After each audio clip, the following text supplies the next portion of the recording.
Salut à tous, c'est Alain, bienvenue sur Alpa 14. Aujourd'hui, on va voir comment transformer vos photos floues ou de basse qualité en images haute résolution grâce à l'intelligence artificielle. Je vais vous présenter Upscale, c'est un logiciel et selon moi, c'est la meilleure alternative gratuite et professionnelle pour faire de l'upscaling. Mais au fait, l'upscaling, c'est quoi concrètement? Alors, je vais vous expliquer ça simplement. Prenons par exemple cette image, imaginons qu'elle soit au format 640 x 480. En fait, cette image est constituée de petits points appelés pixels et vous avez ici 480 lignes de 640 pixels chacune.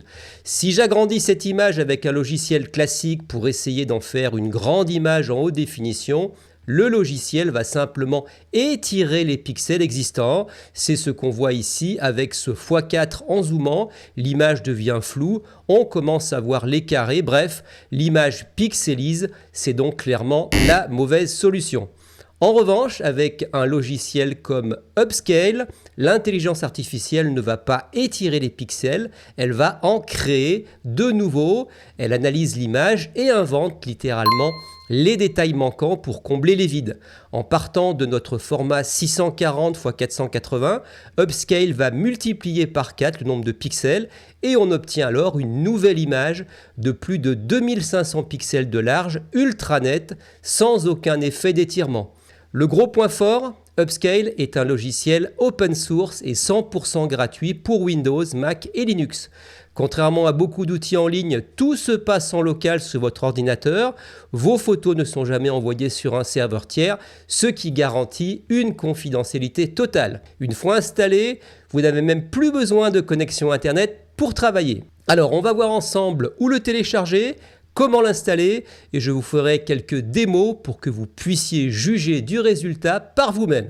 Allez, c'est parti! Nous voici sur le site officiel upscale.org. C'est l'unique adresse à retenir pour récupérer le logiciel en toute sécurité. D'ailleurs, je placerai ce lien juste en dessous en description de la vidéo. Comme vous pouvez le voir, l'interface est à l'image du logiciel, sobre et efficace. Ici, il n'y a pas de fioritures. Pas de publicité cachée. D'ailleurs, c'est une communauté de développeurs passionnés qui met cet outil à notre disposition. Et leur slogan est d'ailleurs sans équivoque: améliorez vos pixels pour améliorer votre vie, ou du moins celle de vos photos. En parcourant la page, vous verrez qu'il propose deux solutions. D'un côté, Upscale Cloud, qui est une version en ligne avec des plans payants. C'est une option si vous voulez utiliser leur serveur, sans doute plus rapide. Mais ce qui nous intéresse aujourd'hui dans ce tutoriel, c'est la version desktop, qui est la version bureau. Et cette version est à télécharger. Elle est 100% gratuite, open source et aussi sans aucune limite. Et j'en profite pour apporter une précision aussi importante, c'est qu'Upscale fonctionne très bien même si vous n'avez pas de carte graphique dédiée avec un GPU costaud. Si vous avez un ordinateur de bureau classique ou un portable un peu ancien, on va voir que le logiciel utilisera simplement votre processeur pour faire les calculs. Alors ce sera juste un peu plus long pour traiter l'image, mais le résultat final en termes de qualité sera exactement le même. D'ailleurs, pour vous prouver que c'est accessible à tous, j'utilise pour ce tutoriel une configuration très standard. J'ai un PC portable avec un Intel Core i7 et 16 Go de RAM, mais sans aucune carte graphique dédiée. Et vous allez voir que malgré ça, les résultats sont étonnants. Regardons tout de suite comment choisir la bonne version de cet outil, comment la télécharger et l'installer. Je suis déjà dans la partie desktop et c'est donc là qu'on va pouvoir télécharger le logiciel. À noter, comme vous pouvez le constater, que le site est en anglais, mais vous verrez, le logiciel pourra être changé en français ou alors dans une autre langue de votre choix. Vous avez ici les systèmes d'exploitation pour lesquels le logiciel est disponible, Linux, macOS ou Windows. Personnellement, je suis sous Windows, donc je vais cliquer sur Windows et vous voyez que le téléchargement en haut à droite a débuté. Ça prend quelques secondes. Voilà qui est fait. Je vais ensuite dans mon explorateur de fichiers, à l'endroit où j'ai téléchargé Upscale, la version pour Windows. Je clique, l'installation va se lancer. Ça y est, c'est parti. On me demande le dossier d'installation. Par défaut, c'est Program File / Upscale, c'est parfait. Je fais installer, installation en cours. Et là, la case lancer Upscale par défaut est cochée. C'est terminé et fait en quelques secondes. Je clique sur fermer. Upscale se lance. Je vais maximiser la fenêtre. Bienvenue sur Upscale. Commençons par quelques étapes rapides. La langue de mon système a été détectée, c'est le français, mais vous voyez que vous pouvez choisir d'autres langues. Donc comme je vous le disais, même si le site était en anglais, la langue pourra être choisie en français. Je fais suivant. Choisissez vos préférences, mise à jour automatique, d'accord. Aider à améliorer, oui. Et thème Upscale, Light. Vous pouvez aussi passer en différents, Dark, Cupcake, etc. On va rester en Light. Je fais suivant.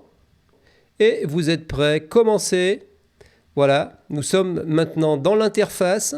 C'est à cet endroit que l'image va être traitée, différents moyens de l'appeler. Soit vous sélectionnez l'image, votre disque dur va s'ouvrir et vous appelez l'image. Sinon vous pouvez la glisser et la déposer. Ou alors vous pouvez la coller directement en faisant CTRL-V sous PC ou COMMANDE-V sous Mac pour coller l'image depuis le presse-papier. Donc c'est super simple. Jetons un coup d'œil sur le menu de gauche. Ici, Upscale, vous pouvez, si vous voulez, suréchantillonner par lot. Donc, au lieu de sélectionner une image, regardez, en activant cette tirette, vous allez sélectionner un dossier. Et ainsi, vous allez pouvoir suréchantillonner plusieurs images à la fois. Ça va travailler tout seul. Ensuite, là, vous avez l'étape 2 qui est sélectionner le modèle IA, le modèle d'intelligence artificielle qui va suréchantillonner l'image. Donc regardez, si je clique, il y a d'abord le Upscale standard qui, on verra, donne de très bons résultats et qui convient à la plupart des images. Ensuite, il y a le Upscale Light. Là, l'avantage, c'est que la génération va assez vite, mais en revanche, la qualité est quand même moins bonne que les autres modèles. Vous verrez, on testera ça tout à l'heure sur un exemple avec des visages et on comparera à un autre modèle. Ensuite, vous avez, on verra également ce modèle-ci, le haute fidélité. On vous dit pour tout type d'image avec un accent sur les détails réalistes et les textures lisses. Mais là, vous verrez, ça prendra plus de temps. Et enfin, il y a d'autres modèles, mais qui sont des modèles non commerciaux, comme celui-ci, Remacry, pour les usages naturels, ajout de la netteté et des détails, et pas d'utilisation commerciale, donc pas le droit de générer des images pour une compagnie, une entreprise par exemple, ou pour vendre des choses. Il y a aussi l'Ultramix, qui est pour les images naturelles avec un équilibre de netteté et de détail. Alors pareil, non commercial.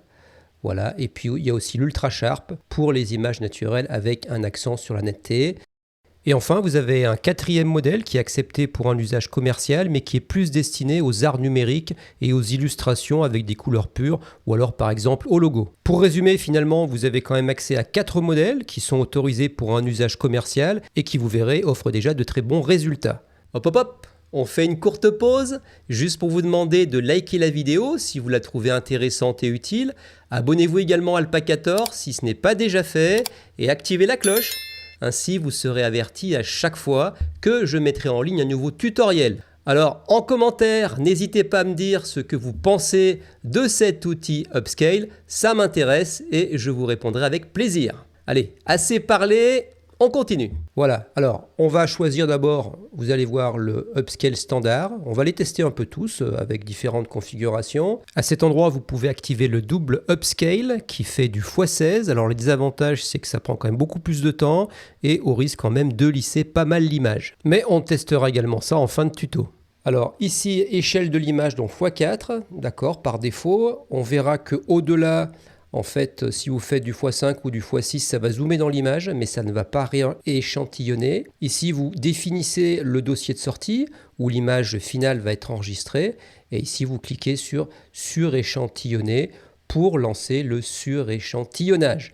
Alors rapidement, dans les paramètres ici, pour obtenir de l'aide, faire un don, ici vous avez les logs, le thème, la langue, ici c'est le français, enregistrer l'image sous, vous avez le choix entre PNG, JPG ou WebP. Alors WebP, vous connaissez peut-être moins, mais c'est un format très performant, surtout pour le web, qui génère des images assez légères tout en conservant une bonne qualité. Et le WebP accepte, comme le PNG, la génération de fonds transparents. Après ici, vous voyez, c'est ce que je vous disais, il y a l'échelle de l'image, on vous dit tout ce qui passe en x4, sauf le 16 fois, donc le double upscale dont je vous ai parlé, ne fait que redimensionner l'image et n'utilise pas le suréchantillonnage IA. Donc voilà, on va rester comme ça, x4 vous verrez c'est déjà pas mal. Et puis ensuite il y a d'autres réglages pour compresser l'image, etc., etc. Enfin voilà, vous regarderez. Mais en tout cas, ces premiers réglages-ci sont importants. On revient sur l'upscale. Alors on va commencer par un premier modèle. Je vais sélectionner une image. On va partir déjà sur un paysage. Ce paysage qui est en 640 pixels. On va l'ouvrir. Alors vous voyez, c'est pas mal, mais on voit que quand même les détails ne sont pas très définis. Ça reste un peu flou. Alors l'upscale standard, on va choisir ce modèle-ci, le premier, qui est OK pour une production commerciale. On va rester comme ceci. Définir le dossier de sortie. Voilà, vous cliquez là et vous choisissez, sélectionnez ce dossier-ci par exemple. Et enfin, vous voyez, l'étape 4, je vais passer de cette résolution 640 x 425 pixels, qui est finalement une résolution assez basse, à une résolution de 2560 x 1700, qui est au-dessus de la HD, proche du 4K. Et donc, on va voir le résultat et on va voir aussi sur mon ordinateur le temps que va mettre cet outil pour générer. Et je vous rappelle que je n'ai pas de processeur dédié graphique sur mon ordinateur. Allez, c'est parti. J'accélérerai un peu au montage, mais cette génération devrait prendre moins d'1 minute. À noter que normalement sur ma machine la génération devrait être un peu plus rapide car au moment où je vous parle je suis en train également de capturer l'écran, l'image que vous voyez grâce à un autre logiciel, un logiciel de montage vidéo qui lui également est gourmand en ressources processeur. Voilà, suréchantillonnage terminé. Alors vous voyez que cette tirette c'est pas mal, là c'est l'ancienne image et là c'est la nouvelle image. Alors vous voyez c'est quand même bien meilleur. Regardez l'arbre comme il était et comme maintenant les branches sont bien définies. Voilà, on voit vraiment que là c'est pas mal du tout. Et regardez l'herbe aussi, elle est beaucoup plus définie. La barrière aussi. Donc là c'est quand même incroyable. L'IA a recréé des pixels qui n'existaient pas pour nous offrir cette résolution qui est aux alentours des 2K, qui est déjà une très haute résolution. Continuons donc nos tests. Maintenant on va sélectionner une autre image. On va partir de ces personnes. Alors là, vous allez voir, c'est les visages. Les visages, c'est toujours délicat. Pour l'instant, on a une résolution de 640. On va essayer d'utiliser un autre modèle. On va prendre le Upscale Lite, qui convient pour la plupart des images. Mais vous allez voir, ça va beaucoup plus vite. Et donc, c'est beaucoup moins soigné. Et vous allez voir que sur les visages, c'est quand même assez lissé. Alors, on va garder les mêmes réglages et on va suréchantillonner cette image qui est déjà une basse résolution pour la passer en 2K avec ce modèle-ci. Et après, pour vous montrer, on utilisera l'autre modèle qui est juste en dessous, qui est le haute fidélité. Et comme ça, on pourra comparer ces deux images avec ces différents modèles. C'est parti. Vous voyez, là, c'est le temps réel. Donc, il n'y a pas eu d'accélération. Vous voyez comme c'est allé super vite. Alors regardez les visages, c'est mieux, effectivement, mais vous voyez que c'est quand même assez lissé. Alors peut-être que pour un logo, une illustration, ça peut passer, mais pour des visages, je trouve que la peau est vraiment très lissée. En revanche, c'est allé très très vite. On va resélectionner l'image, qui est cette image de départ, c'est celle-ci, voilà. Et là, on va changer le modèle. Alors on va prendre le modèle haute fidélité, celui-ci, on va garder les mêmes paramètres avec toujours cette image de base qui va être élevée au 2K, mais vous allez voir la différence, ça n'a rien à voir. Par contre, le temps de génération va être beaucoup plus long. J'accélérerai peut-être un peu. C'est parti.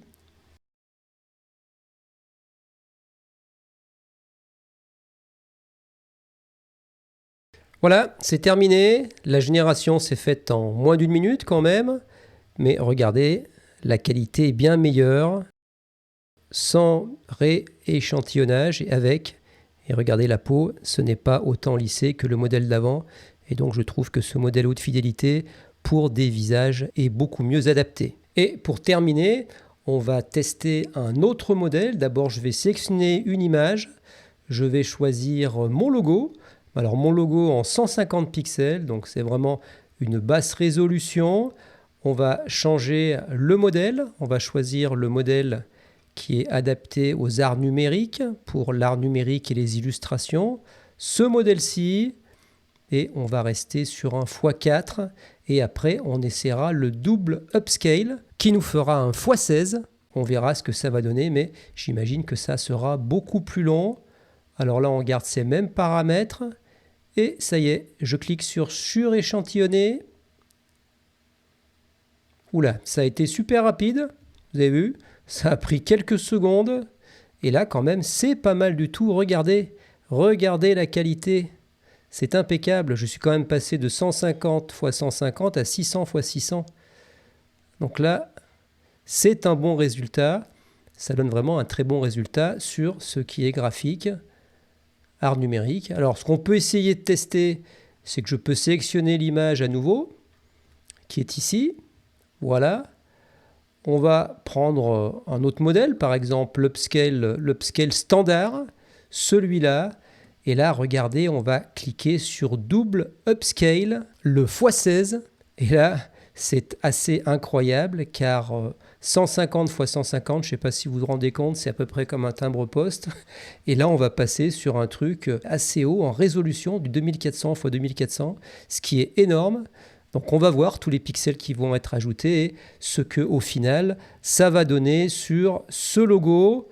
Alors c'est parti pour le suréchantillonnage.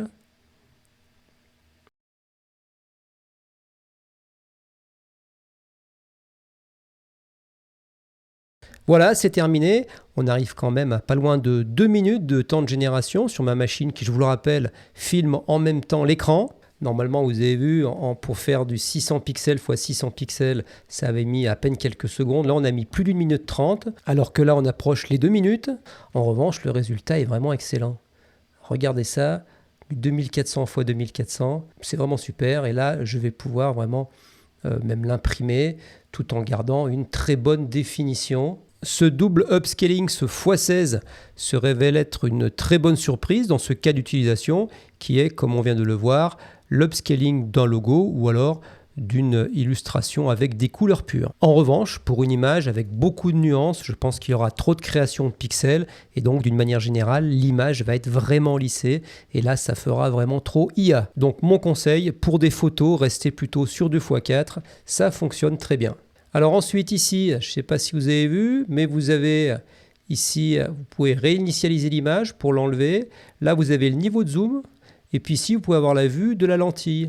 Là, j'étais en... Vous voyez, si je clique là, je peux voir l'original et je peux voir l'upscale AI, ce que ça a donné sur certains détails. Alors, vous voyez à gauche, là, c'est pixelisé. Alors qu'à droite, c'est parfait. Voilà, donc là, ça nous permet d'avoir ces vues. Sinon, là, vous avez des statistiques sur ce qui a été échantillonné. Vous voyez, le temps moyen de suréchantillonnage chez moi, ça a été 47 secondes. Le dernier suréchantillonnage, vous voyez qu'il a été proche de 2 minutes. C'est celui qu'on vient de faire avec le double upscaling. Ce sont donc deux petites statistiques toujours intéressantes à regarder. Et voilà, vous avez vu par vous-même la puissance de cet outil. Et ce qui est incroyable avec Upscale, c'est qu'on a enfin une solution professionnelle 100% gratuite et open source qui respecte totalement votre vie privée puisque tout se passe en local. Alors pour résumer, plus besoin de jeter vos photos floues ou trop petites, pas besoin d'un ordinateur de gamer ou d'une carte graphique hors de prix et surtout pas d'abonnement caché ni de compte à créer. C'est vraiment une pépite à avoir dans sa Logitech si vous êtes photographe, créateur de contenu ou que vous vouliez simplement restaurer de vieux souvenirs de famille. Ce logiciel, c'est la solution. Dites-moi dans les commentaires ce que vous en pensez. Est-ce que vous avez été bluffé par les résultats sur vos propres photos? Si vous avez des questions sur l'installation ou les modèles d'IA, n'hésitez pas, je lis tout et je vous réponds avec plaisir. Si ce tutoriel vous a été utile, montrez-le moi en me laissant un pouce bleu, ça aide énormément la chaîne Alpa 14 pour le référencement. Et pour ne rien rater de mes tutoriels, abonnez-vous et surtout activez la cloche pour être prévenu dès que je publierai une nouvelle vidéo. Merci d'être resté jusqu'au bout, portez-vous bien et je vous dis à très bientôt pour un nouveau tuto. Salut!